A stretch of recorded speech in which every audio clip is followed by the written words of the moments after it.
All right, so buckle up, everybody, because today we are going deep on something I bet you think about every day, but maybe not quite like this. It's true. We are talking all about oral health, Yes. but not just, how to have pearly whites. Right. This is about how your mouth, what's going on in there, Yeah. impacts your whole body. It's all connected. Yeah.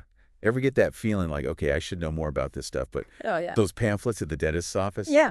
Kind of terrifying. Right. Not exactly beach reading. No, not at all. So today, think of this as like a cheat code for your health knowledge. I like that. We're going to crack the code on why your dentist deserves a big thank you, maybe bigger than you realized. Oh, way beyond just, keeping the cavities away. We are talking about connections most people wouldn't believe until they hear the science behind it. Okay, so hit me with it. I'm ready to have my mind blown. All right, you ready for some aha moments? I'm ready to be amazed. Right. Maybe slightly grossed out knowing how this stuff goes, but let's do it. Okay, a little bit of both. So to kind of kick things off, we've got excerpts from an article here. Seems pretty consumer friendly. Yeah. What's the big takeaway? Like if we had to sum it up in a headline. It really comes down to this. Yeah. Your mouth is not some separate thing. What you eat obviously affects your oral health, that much we know. Makes sense. But here's the thing, the state of your mouth, like how healthy it is or isn't, Okay. that actually dictates what you can even eat and how well your body uses the food. Whoa. It's a two-way street that we don't often think about. See, this is already kind of blowing my mind because, Yeah. it's not just me trying to avoid sugar for my own sweet tooth's sake. Right, exactly. It's like, are you saying that if my teeth are a mess, Yes. my body might not even absorb the good stuff I am eating? You got it. Oh, man. Think about it. Have you ever noticed, like, even losing a tooth, Oh, yeah. even just one, can make you crave softer foods? It's like subconsciously you start to gravitate towards things that are easier to chew, right? It's true. The problem is oftentimes that means a less nutritious diet overall, Right. which, guess what? Right. Increases your risk of things like heart disease down the line. No way. It's a domino effect, you see. So what you're saying is my dentist isn't just judging my flossing habits. They're practically like looking into a crystal ball of my future health. Pretty much. Okay, this is getting intense. And we're just getting started. Oh, no. Let's talk about a term you may have heard whispered in hushed tones at the dentist. Oh, gosh. Periodontitis? Periodontitis. Periodonti what now? Periodontitis. Okay, that sounds serious. It is. So give me the lowdown on that. Is this worse than gingivitis? Because gingivitis is already not my favorite thing. It is, unfortunately. You see, most people think it's just about the gums, right? Yeah. But periodontitis is a lot sneakier than that. This is when that inflammation goes beyond your gums and starts affecting the actual bone that holds your teeth in place. Get out. Yeah, and what's really concerning is that research is now linking it to a higher risk of cardiovascular disease. Hold on. Back up. So my gums being a mess can impact my heart health. It can. How on earth is that connected? Researchers think that inflammation is really the key here. When you've got periodontitis, your mouth is essentially in this constant state of inflammation, right? Right. And over time, that can actually impact your body's overall inflammatory response, making you more susceptible to chronic conditions like heart disease.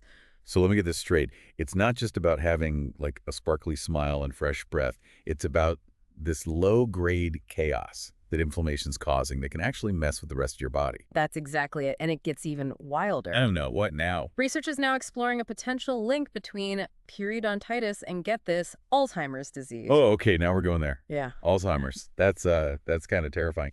So what's the deal? What have scientists found? So there's one study that was really interesting mentioned in this article, and they basically looked at mice who were exposed to the bacteria that causes periodontitis. Okay.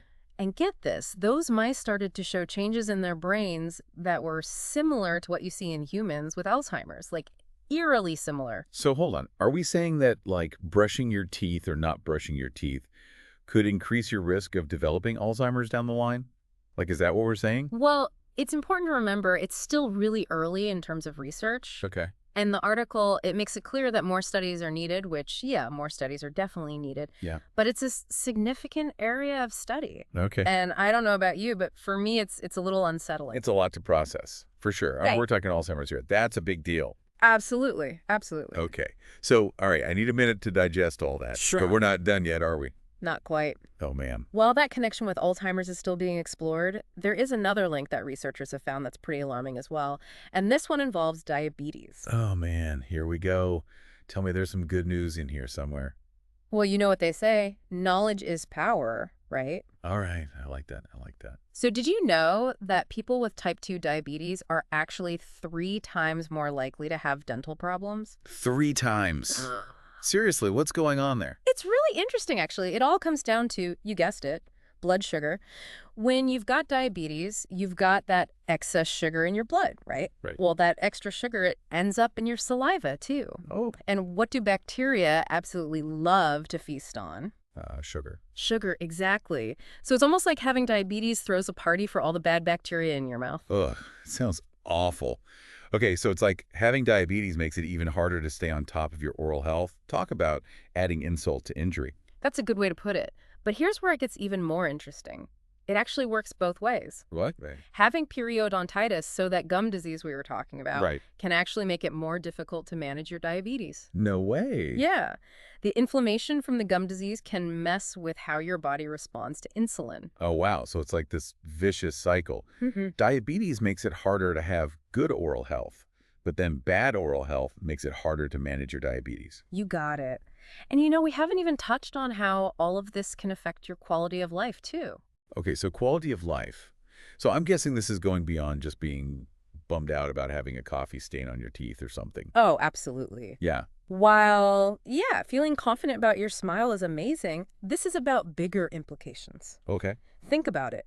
If you're self-conscious about your teeth, maybe you avoid social situations or even like job interviews, right? Oh, wow. That impacts your career, your relationships. It's true. It's huge. It is amazing how much we compartmentalize things. Yeah. Right? It's like, oh, that's just my dentist nagging me. But really, it's like this whole... Oh, yeah, it spirals out. It spirals out in ways you don't even realize. Big time. Yeah. And even the article even mentions, you know, people avoiding certain foods because of dental problems. I mean, we talked about that with tooth loss, but even just discomfort can lead to, like, a less healthy diet overall. Right. So it's like this domino effect, this cascade Yes. of consequences, basically. Yeah, it's a chain reaction. Right. So this has been a lot Heavy stuff. heavy stuff. But, you know, I'm holding on to the hope that a lot of this is preventable. Oh, absolutely. Okay, good. And this is where I think the article gets really empowering. Okay. Because, yes, we all know brushing, flossing, those are your bread and butter. Right. But I think understanding the why can be really helpful too. Oh, okay. Like, for example, did you know that fluoride actually strengthens your enamel Yeah. at a microscopic level? I did not know that. Yeah. It does. Yeah, it's actually pretty amazing. Okay, so nerd out on me for a second because how does it do that? Does it like build a wall against the bacteria or something? It's kind of like that. So imagine your tooth enamel is kind of like a tiled roof, right? Okay. And over time, those tiles, they get worn down by the acids from, you know, our food, drinks, even just our saliva naturally. Right. So fluoride is like this super strong sealant that comes in and helps remineralize those tiles, making them much more resistant to decay. Wow. Yeah. I never thought about it like that, but that makes total sense. Yeah. So it's not just about, you know, getting rid of the bad stuff. It's actually about making your teeth stronger from the inside out. Exactly. Exactly. Yeah, really cool. And of course, I mean, we've got to mention diet plays a huge role. Limiting sugary drinks, processed foods, that goes a long way. But I also thought it was interesting how the article talked about all those different types of dentists. Oh, yeah. Because prevention, it's not one size fits all. Right, right. And it mentioned, like, you've got your general dentist, and then you've got endodontist, periodontist, like, what? Why is it important to kind of know that there's this whole team of people? Because your mouth is complex. Just like, you know, you'd see a cardiologist for your heart, a dermatologist for your skin. Having those dental specialists means there's an expert for every aspect of your oral health. That makes sense. So early detection and, you know, specialized care, Right. that can make a huge, huge difference. This whole deep dive has been really eye-opening. It really is amazing. Like, it makes me want to go book a dentist appointment, like, tomorrow. But I think more than that, it's about this mindset shift. Totally. Of realizing that taking care of our mouths, it's not just about having a nice smile. It's about protecting ourselves from these other major health problems down the road. Absolutely. It's all connected. It really is. By getting that message loud and clear. Good. So to everyone listening, next time you're brushing your teeth, just remember that simple act That is a huge investment in your overall well-being. Something to think about.